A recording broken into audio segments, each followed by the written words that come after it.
In this explainer, we're cutting straight to the core of Python, focusing on the distinct syntax and design principles that really set it apart for the experienced developer.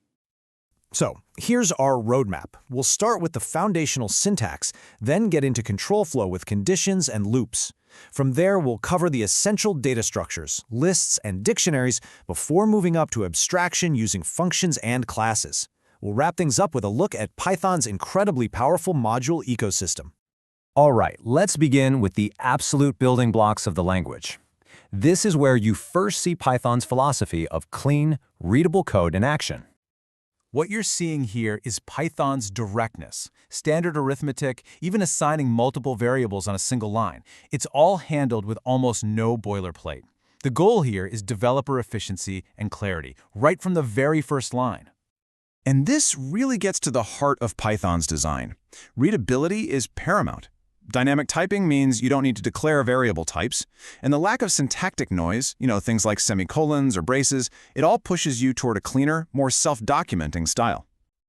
Okay, with the basics down, let's examine how Python actually manages the flow of logic through conditional statements and loops. Now, at first glance, this looks pretty familiar, right? Standard if and else keywords. But Python's implementation is different from many other languages in one very critical way: how it defines what a block of code is. And this right here is a core Python principle. Indentation isn't just for style, it is the syntax. It formally defines scope. This design choice enforces a consistent, readable structure across every single Python project you'll ever see. Python's for loop is designed for elegance. It's built for direct iteration over any sequence. You don't have to mess with manual indexing. You just work directly with the elements in the collection, just like we're doing here with this list of names. So these are your primary tools for iteration. For loops are your go-to for walking through sequences. While loops are for when you need to repeat something as long as a condition holds true. And of course, you get break and continue for that fine-grained control over the loop's execution. All right, next up, let's talk about how Python organizes data. We're going to look at the built-in data structures that are central to pretty much any program you'll write. Here are Python's two main workhorses: lists and dictionaries. Lists give you an ordered, changeable sequence. Think of them like arrays. Dictionaries, on the other hand, offer you incredibly efficient, unordered key-value mappings. This comparison really nails the fundamental difference. Lists are all about order. You access items by their numeric position, their index. Dictionaries are all about meaning. You use a unique key to access a value, which is perfect for structured data, where values have a specific name. Let's move up to a higher level of organization now. We'll look at Python's tools for abstraction, which are key for building reusable and well-structured code. Functions are your first line of defense against repeating code. You define a reusable block with the def keyword. In this example, we're even using optional type hints to make it crystal clear what the function expects and what it returns.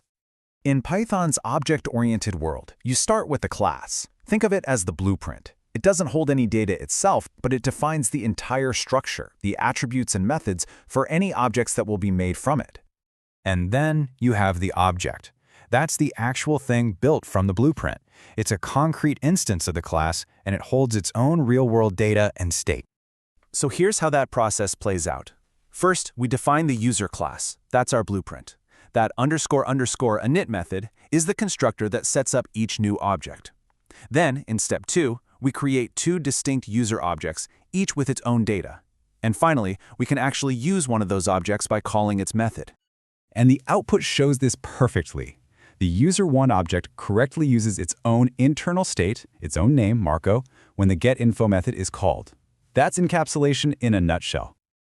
Finally, let's explore how Python really extends its power through its vast ecosystem of modules. This is a huge part of what makes the language so effective. You see, Python's utility is magnified by its ecosystem. You get a robust standard library, packed with tools right out of the box. But then you have the Python package index, PyPy, which gives you access to millions of third-party packages for almost any task you can dream up. And how do you tap into this power? It's as simple as the import statement. That one line brings all the functions and classes from an external module, like maths.squared here, directly into your program, instantly extending what it can do. This philosophy is really woven into the fabric of the language. These principles, explicitness, simplicity, They aren't just suggestions.